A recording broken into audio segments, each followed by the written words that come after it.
There's a stretch of Southern California desert where the ground has a habit of waking up violently, and when it does, it wakes up right next to the fault every Californian has been taught to fear. In May of 2026, it happened again. Foreshocks began early Saturday morning near the town of Brawley in Imperial County, close to the Mexican border. By midnight, the largest quake in the sequence struck at magnitude 4.7.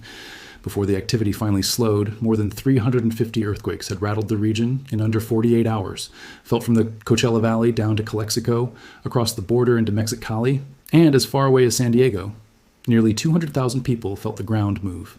This is called an earthquake swarm, and every time this specific patch of desert produces one, a very specific question runs through the minds of the scientists whose job it is to watch it closely. Is this just the desert doing what the desert has always done? Or is this the spark that finally reaches the sleeping giant next door, the southern San Andreas Fault?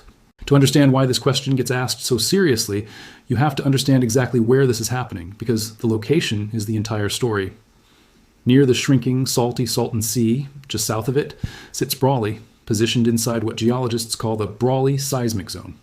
This isn't ordinary ground, it's a chaotic geological transition zone, the messy, fractured junction where the southern end of the San Andreas Fault hands its accumulated tectonic energy off to another major fault system, the Imperial Fault to the south. Picture two enormous cracks in the Earth's crust, and this zone is the tangled, cross-faulted region where they connect. Beneath it, the ground runs hot, genuine geothermal activity with superheated fluids moving through fractured rock, hot enough that the region hosts active geothermal power plants and sits on one of the world's largest known lithium deposits. That specific combination, a major fault junction sitting directly on top of a hot, fluid-rich, geologically restless zone, is exactly why this patch of desert produces earthquake swarms more often than almost anywhere else in California. And it does this regularly. According to the USGS and researchers at Caltech, the Brawley Seismic Zone has a well-documented, decades-long history of exactly this kind of activity. A swarm in 1981 near Westmoreland included a magnitude 5.8. Another in 2012 reached magnitude 5.4. More swarms followed in 2020 and 2021, the 2020 Westmoreland sequence alone producing dozens of magnitude 3+ events and topping out at magnitude 4.9. Every single one of these swarms ran its course, flared up, produced its larger events, and faded away without ever triggering the larger earthquake on the San Andreas that everyone quietly worries about. That track record matters enormously. It doesn't mean a swarm here can never trigger something larger, but it means this exact zone has woken up right next to the sleeping giant many times before, and the giant has kept sleeping through every one of them. Here's what the May 2026 swarm actually looked like in detail, because it gives a genuinely useful picture of how these events unfold. Foreshocks began early Saturday morning around 3 a.m. Activity built through the day, and by that evening the swarm had already produced multiple magnitude 4+ events. Just after midnight, the sequence's largest quake struck, magnitude 4.7, roughly 3 kilometers southwest of Brawley at a depth of about 14.5 kilometers. USGS Shake Alert triggered and pushed warnings to phones across the region. In total, more than 350 earthquakes were recorded over that roughly 48-hour window. The overwhelming majority tiny microquakes far too small to feel, but the larger events were felt across a genuinely wide area. The city of Brawley activated its Emergency Operations Center, and California's Governor's Office of Emergency Services began actively monitoring the situation alongside local agencies. Crews responded to some minor waterline and utility issues, but no major structural damage or injuries were reported. Within days, the sequence was already visibly decaying, shifting from clustered magnitude 3 and 4 events down to smaller magnitude 1 and 2 activity, with no further magnitude, 3+ quakes recorded as the swarm wound down. It's worth clearing up an important distinction here, because it matters for understanding exactly what happened. There's a real difference between an earthquake swarm and the more familiar main shock-aftershock pattern most people picture when they think of an earthquake sequence. In a main shock-aftershock sequence, one large earthquake strikes first, and a series of progressively smaller aftershocks follow as the crust readjusts around it. A swarm works differently. It's a cluster of earthquakes of broadly similar magnitude, without one single, clearly dominant event, sometimes with the largest quake landing in the middle of the sequence rather than at the start. Seismologist Dr. Lucy Jones has noted that this kind of activity is simply typical, expected behavior for the Brawley Seismic Zone specifically, driven by that same underlying geothermal activity, hot fluids moving through fractured rock at depth. When those fluids shift, they can do two things simultaneously: increase stress on nearby faults and act as a kind of lubricant that reduces the friction holding a fault locked in place. Both effects can nudge small faults into slipping, releasing a cluster of earthquakes rather than one large, singular event. If you want to understand exactly how scientists tell the difference between routine desert activity and a genuine warning sign, that's exactly the kind of grounded science breakdown this channel focuses on. So consider subscribing if this has been useful so far. Now here's the part of this story that actually matters most: why scientists watch every single one of these swarms as closely as they do, even knowing the overwhelming majority fade out harmlessly. The concern scientists can't fully dismiss is whether a swarm in the specific zone could transfer enough stress onto the San Andreas or the neighboring San Jacinto Fault system to nudge either one past its own breaking point. The mechanism is genuinely understood physics, not speculation. The Brawley Seismic Zone is riddled with smaller cross faults, many oriented at angles to the main San Andreas trace. When these smaller faults slip during a swarm, they don't just release their own contained energy, they redistribute stress across the surrounding crust. Some of these cross faults sit positioned in exactly the orientation where their rupture could add measurable stress to the San Andreas or San Jacinto systems nearby. If either of those major faults happens to already be sitting extremely close to its own breaking point, that additional stress, small as it is, could in principle provide a final push. That's the scenario scientists genuinely cannot rule out, and it's precisely why they watch every swarm in this zone with such sustained attention. It helps to understand just how delicate that final push concept actually is. A major fault, like the southern San Andreas, doesn't rupture on a predictable schedule.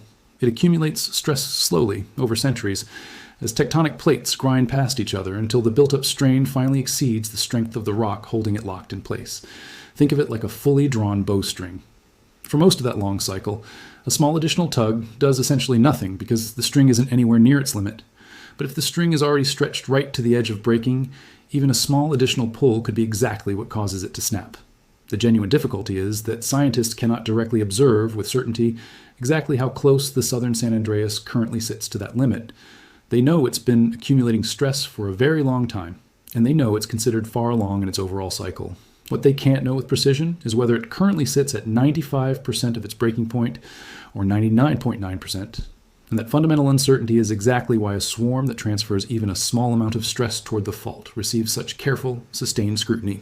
There's one more layer of honest scientific humility worth understanding here. A swarm is technically defined by the absence of a clear, single main shock.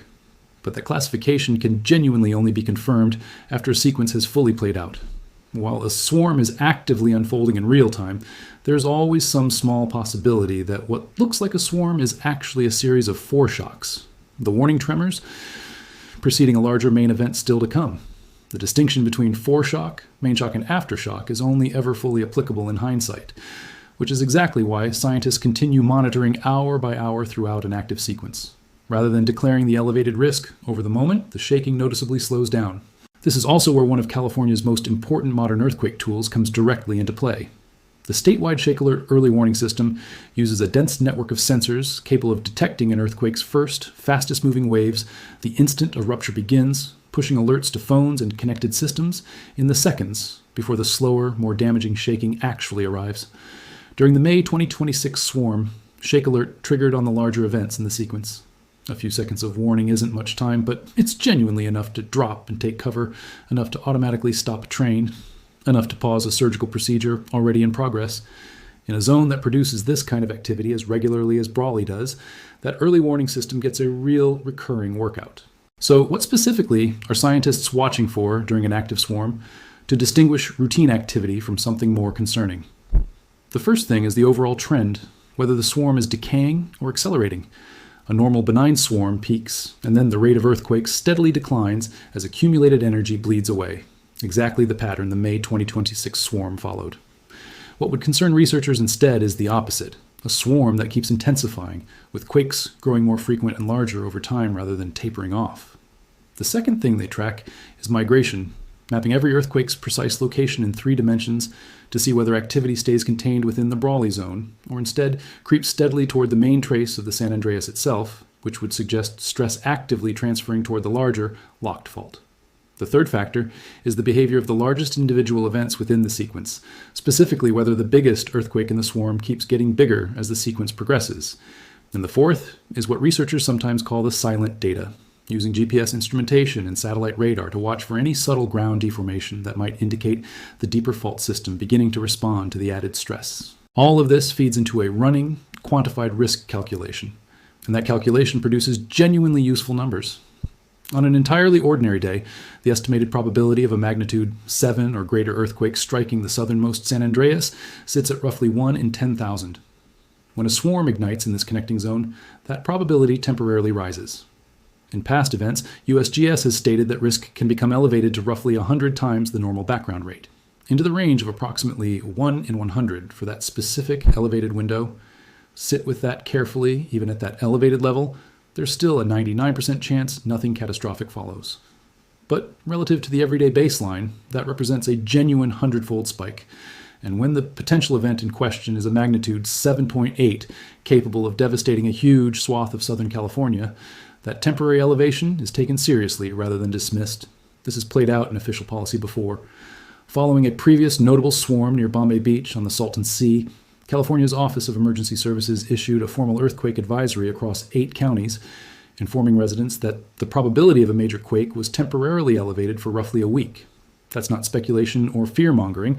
That's the monitoring and advisory system functioning exactly as it was designed to. There's also a genuinely fascinating piece of ongoing research worth knowing about. Some recent studies have suggested that the Salton Sea's own gradual shrinking may be subtly influencing the timing of future seismic activity in the region, since the changing weight of water sitting on the crust can, in principle, affect stress loading on nearby faults. It's a striking reminder of just how many interconnected factors scientists have to weigh when assessing risk in this one restless corner of the desert, and how much continued research is still actively refining our understanding of it.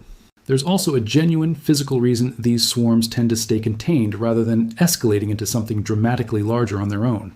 Seismologists have noted that the individual faults within this immediate zone are capable of producing earthquakes up to roughly magnitude 5.8, but they're simply not long enough, as physical structures, to generate anything significantly larger through their own rupture alone.